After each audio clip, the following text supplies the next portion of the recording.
हमारी आज की कहानी ईवा नाम की मासूम सी लड़की से शुरू होती है। ईवा नई नई जवान हो रही थी और वो बला की खूबसूरत थी। ईवा इसी घर में रूही नाम की लड़की के साथ रहती थी। रूही एक कामयाब मॉडल है और ईवा उसके घर में काम करती थी। ईवा ने अभी अभी जवानी में पैर रखा था और उसकी कोई दोस्त भी नहीं थी, इसलिए उसे जिस्मानी सुख के बारे में खास जानकारी नहीं थी। वो पूरा दिन घर के काम करती और रात को रूही के आने के बाद अपने कमरे में आकर सो जाती। रोज की तरह रूही आज भी शूटिंग के लिए बाहर आई हुई थी। यहाँ उसके साथ विकी नाम का लड़का और शैली नाम की लड़की भी थे। रूही दिखने में जितनी खूबसूरत थी उससे कहीं ज्यादा उसकी गुफा में आग थी। जवान लड़का देखते ही उसकी गुफा पानी छोड़ने को तैयार हो जाती थी। आज भी विकी का बदन देखकर रूही ने उसे रिझाना शुरू कर दिया। वो जिस तरह विकी से चिपक चिपक कर पोज दे रही थी वो डायरेक्टर को बेहद पसंद आ रहा था, इसलिए वो उन तीनों को ज्यादा चिपकने को कहता है ताकि उसकी वीडियो को ज्यादा से ज्यादा लोग पसंद करें। कुछ देर बाद रूही विकी को अपने पीछे आने का इशारा कर बाथरूम में आ गई। रूही की हरकतों से वो भी समझ गया था कि रूही को क्या चाहिए, इसलिए वो जल्दी जल्दी उसके पास पहुंच गया। विकी कुछ करने का सोच ही रहा था कि तभी रूही उसे दबोच लेती है। वो जल्द से जल्द उसके गन्ने का रस पीना चाहती थी, लेकिन तभी डायरेक्टर की सहायक विकी को ढूंढती ढूंढती वहाँ आ गई। रूही के पूछने पर वो बताती है कि मैं विकी को ढूंढ रही हूँ, क्या तुमने उसे कहीं देखा है? रूही कहती है कि मैंने किसी को नहीं देखा और इतना कहकर वो उसके साथ ही चली जाती है। सहायक के आने से विकी को बहुत बुरा लगता है क्योंकि उसने उसका मजा खराब कर दिया था। कुछ देर बाद वो तीनों फिर से अपने काम पर लग गए और सबको रूही का काम बहुत अच्छा लगता है। इधर रूही अपने काम में बिजी थी और उधर ईवा घर की साफ सफाई कर रही थी। वो जब रूही के कमरे में आती है तो उसे रूही के कुछ खास खिलौने मिलते हैं। ईवा नहीं जानती थी कि ये किस काम के हैं, इसलिए वो थोड़ी देर उनके साथ खेलकर वापस अपने काम पर लग जाती है। जल्दी ही रात हो गई। ईवा घर के काम कर अपना मोबाइल देख रही थी। इसी बीच रूही भी वापस आ गई और वो अपने साथ विकी को भी लेकर आई थी। ईवा रूही से खाने के बारे में पूछती है, जिस पर रूही बताती है कि हम खाना खाकर आए हैं और अब तुम भी खाना खाकर सो जाओ। इतना कहकर वो विकी के साथ अपने कमरे की तरफ जाने लगी। ईवा समझ गई थी कि अब वो दोनों क्या करेंगे। रूही और विकी कमरे में आते ही धमाके करने लगे थे और उनकी आवाजें बाहर तक सुनाई दे रही थीं। ईवा कमरे के बाहर कान लगाकर रूही की चीखें सुनने लगी और चीखें सुनकर वो भी गर्म हो गई। अब उसका भी दिल बंदूक के मजे लेने को करने लगा। अंदर विकी रूही को दबाकर मजे दे रहा था और बाहर रूही का हाथ अपने आप उसकी गुफा की तरफ जाने लगा था। अगली सुबह ईवा नाश्ता लगा रही थी और तभी विकी भी नीचे आ गया। ईवा उसे नाश्ता करने को कहती है, जबकि विकी उसका धन्यवाद कर उसे घर का दरवाजा खोलने को कहता है। ईवा जब दरवाजा खोल रही थी तो विकी उससे कहने लगा कि तुम बेहद खूबसूरत हो, तुम्हें देखकर कोई नहीं कह सकता कि तुम एक नौकरानी हो। अपनी तारीफ सुनकर ईवा शर्माने लगी। विकी के पूछने पर वो बताती है कि मेरे पिता की मौत हो गई है, इसलिए घर चलाने के लिए मुझे पढ़ाई छोड़कर ये काम करना पड़ रहा है। विकी की बातों से साफ साफ पता लग रहा था कि उसे ईवा अच्छी लगने लगी है, लेकिन वो बिना कुछ बोले ही वहाँ से चला जाता है। उसके जाते ही ईवा की नजर अपने सामने वाले घर पर पड़ती है, जिसका नौकर अपने मालिक की गाड़ी धो रहा था। इस लड़के का नाम लियो था। ये दोनों मन ही मन एक दूसरे को पसंद करते थे, इसलिए एक दूसरे को देखते ही इनके मन में लड्डू फूटने लगते हैं। दोनों का नैन मटक्का अभी शुरू हुआ ही था कि तभी लियो का मालिक उसे आशिकी करते देख गुस्सा हो गया और वो लियो को खरी खोटी सुनाने लगा। लियो को डांट पड़ते देख ईवा को बुरा तो लगता है, लेकिन वो कुछ कर नहीं सकती थी। इसी बीच रूही ईवा को आवाज लगाती है। ईवा जल्दी जल्दी उसके कमरे में आती है। रूही ने कपड़े नहीं पहने थे, इसलिए ईवा नजरें घुमाकर उससे बात करती है। रूही विकी के बारे में जानना चाहती थी, जिस पर ईवा उसे बताती है कि वो तो सुबह ही चला गया था। ये सुनकर रूही नहाने चली जाती है। रूही जब नहा रही थी तो ईवा छुपकर उसे देखने लगी। असल में ईवा जानना चाहती थी कि जवान शरीर कैसा दिखता है और कैसे एक गुफा में धमाके किए जाते हैं, इसलिए वो छुपकर रूही को देखती रहती थी। रात को लियो ईवा से मिलने आता है। लियो कहता है कि मेरा मालिक हमेशा मुझे डांटता रहता है। जब उसने रूही के बारे में पूछा तो ईवा बताती है कि रूही बहुत अच्छी है। इसी बीच वो ईवा को बताता है कि मैं जानता हूँ कि रूही रोज किसी के साथ अपना पानी निकालती है। उसकी आवाजें पूरे मोहल्ले में सुनाई देती हैं, जिन्हें सुनकर मेरा भी धमाके करने को मन करने लगता है। आज रात भी रूही किसी के साथ मजे कर रही थी और ये दोनों उनकी आवाजें सुन रहे थे। दोनों अभी बातें कर ही रहे थे कि तभी लियो का मालिक उसे पुकारता है, इसलिए उसे जाना पड़ता है। दूसरे दिन सुबह रूही तैयार होकर शूट पर जाने लगती है। वो ईवा को बताती है, आज रात मुझे आने में देर हो जाएगी, इसलिए तुम मेरा इंतजार मत करना। इतना कहकर वो चली गई और तभी गली में सब्जी वाली आती है। आस पास के सभी लोग इसी से सब्जी लेते थे, इसलिए उसकी आवाज सुनकर बाकी नौकर भी बाहर आ गए। ईवा सब्जी में खीरा और बैंगन लेती है, जिसे देखकर वो दोनों ईवा के साथ हंसी मजाक करने लगी। वो दोनों उसे इन सब्जियों का सही काम बताने लगती है, जिसे सुनकर ईवा शर्मा जाती है। वो उसे बताती है कि पहली बार पानी निकालने पर कितना सुकून मिलता है। ईवा को उनकी बातें सुनकर मजा आ रहा था। सब्जी लेने के बाद वो घर की साफ सफाई करने लगी। रूही के कमरे से उसे पहले कुछ पैकेट मिलते हैं और फिर उसके हाथ 3-4 सुरक्षा कवच लगते हैं जो भरे पड़े थे। ईवा जल्दी जल्दी सारा कचरा उठाकर कूड़ेदान में फेंक देती है।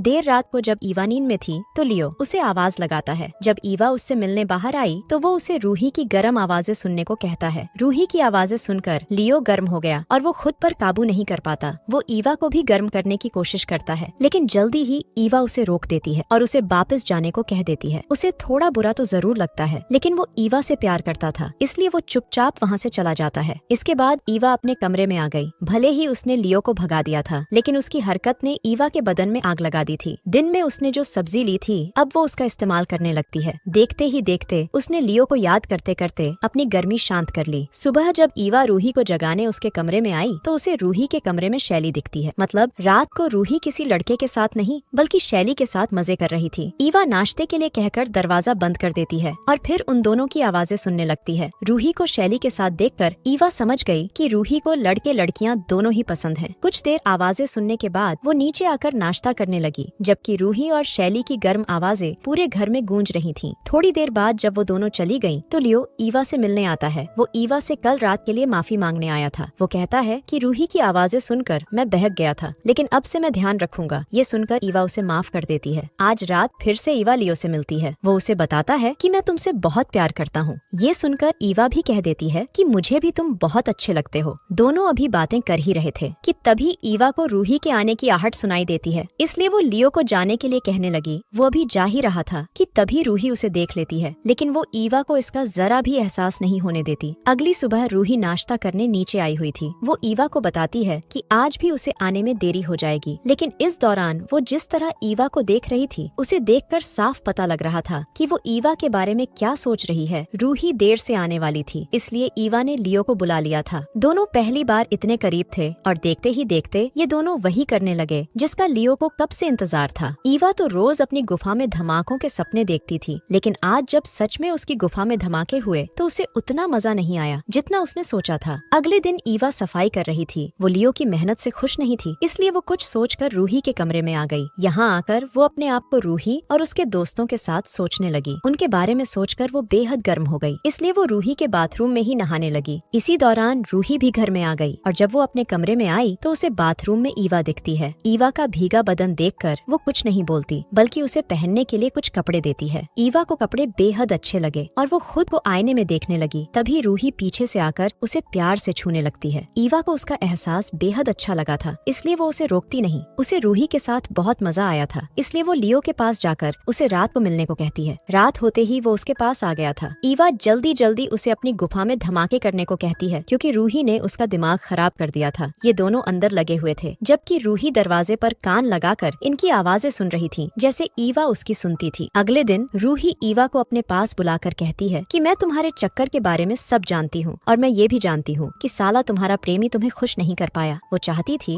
कि आज रात वो ईवा और उसके प्रेमी के साथ पानी निकाले। पहले तो ईवा मना करती है, लेकिन फिर रूही के मनाने पर वो मान गई। रात होते ही उसने लियो को बुला लिया। पहले तो वो खुद उसके साथ शुरू होती है और फिर रूही उनके पास आ गई। रूही को देखकर वो समझ गया कि यहाँ क्या होने वाला है। वो रूही और ईवा पर बेहद गुस्सा करता है। उसका दिल तो कर रहा था कि वो कमीनी रूही को खेतों में भगा भगा कर गोली मारकर मार दे, लेकिन वो खुद पर काबू रखता है। वो ईवा को बताता है कि मैं तुमसे बहुत प्यार करता हूँ, लेकिन मैं ये सब नहीं कर सकता। ईवा उससे माफी मांगती है, मगर वो गुस्सा होकर चला गया। कुछ दिनों बाद ईवा रूही के साथ बाहर आई हुई थी, तभी वहाँ लियो आता है। असल में रूही को अपनी गलती का एहसास हो गया था और उसने लियो से माफी भी मांग ली थी। कहानी के आखिर में ईवा को उसका प्यार मिल जाता है और इसी के साथ इस कहानी का यही अंत हो जाता है। हमारी वीडियो देखने के लिए बहुत बहुत धन्यवाद। अगर आप ऐसी ही वीडियोस के दीवाने हैं तो प्लीज मेरे चैनल को जरूर सब्सक्राइब करें। मिलते हैं अगली वीडियो में, तब तक के लिए नमस्कार।